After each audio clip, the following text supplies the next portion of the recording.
Europe 1 matin. 6h, 9h. Christophe Lamar. 7h12 sur Europe 1, la revue de presse avec Théo Grévin. Bonjour. Bonjour à tous.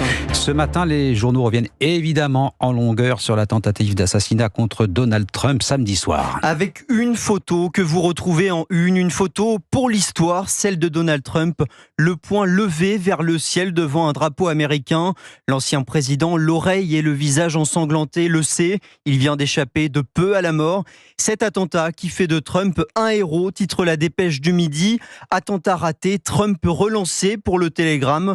La soirée qui a fait basculer la campagne, titre de son côté Le Parisien aujourd'hui en France. Et c'est bien cette question qui est posée dans les quotidiens ce matin. Quels seront les impacts sur le scrutin du 5 novembre prochain ? Trump a compris le pouvoir de ce moment pour créer des images qui soutiendraient son récit selon lequel, bien que tout le monde lui veuille du mal, il l'emportera, explique dans l'opinion une spécialiste de la photographie politique. Une chose est sûre, Joe Biden est réduit au silence au pire moment pour le Parisien. Les doutes sur son aptitude physique et mentale à exercer la fonction présidentielle sont exprimés au grand jour par une partie croissante de son propre camp, note la correspondante du journal. Le contraste d'image entre les deux candidats est plus saisissant que jamais, selon Patrick Saint-Paul, dans le Figaro, qui pointe un paradoxe. Depuis son entrée fracassante en politique et son élection à la Maison-Blanche en 2016, Donald Trump attise les tensions d'une Amérique retranchée dans deux camps irréconciliables.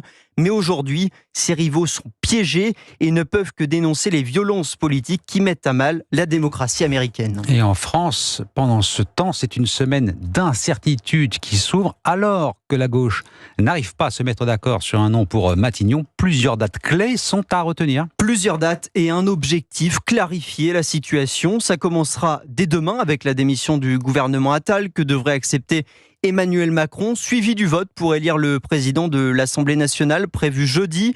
En attendant, le pays reste plongé dans l'inconnu, sans majorité claire ni nouveau Premier ministre.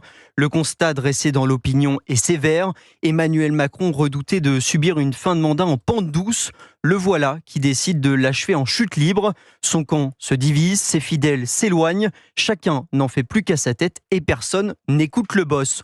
Eux aussi ont du mal à se faire entendre et pourtant ils s'inquiètent depuis le résultat des législatives. Le Figaro donne la parole ce matin à ces Français tentés par l'exil face au spectre d'un gouvernement nouveau Front populaire, flambée des droits de succession, retour de l'ISF, tranche d'impôt sur le revenu à 90%. Si ce programme est appliqué, je demanderai mon expatriation au Canada, témoigne le fondateur d'une start-up pour qui payer beaucoup d'impôts, c'est acceptable, mais en payer encore davantage pour financer des politiques absurdes, c'est hors de question. Théo, on termine cette revue de presse avec le décès de l'un des visages les plus célèbres du petit écran aux États-Unis, et pas que d'ailleurs. Et oui, vous pouviez la voir chaque samedi en début de soirée sur TF1 dans les années 90. Shannon Doherty, star de la série Beverly Hills, s'est éteinte à l'âge de 53 ans d'un cancer. Ravissante brune aux yeux bleus, elle était une enfant star, devenue diva. Un classique à Hollywood, raconte Le Parisien. Mais Le Point rappelle dans un article en ligne que si son comportement agaçait les scénaristes, qui ont fini par se passer d'elle après 4 saisons, les fans sont eux restés fidèles. Preuve en est, la série a perdu des millions de téléspectateurs du jour au lendemain.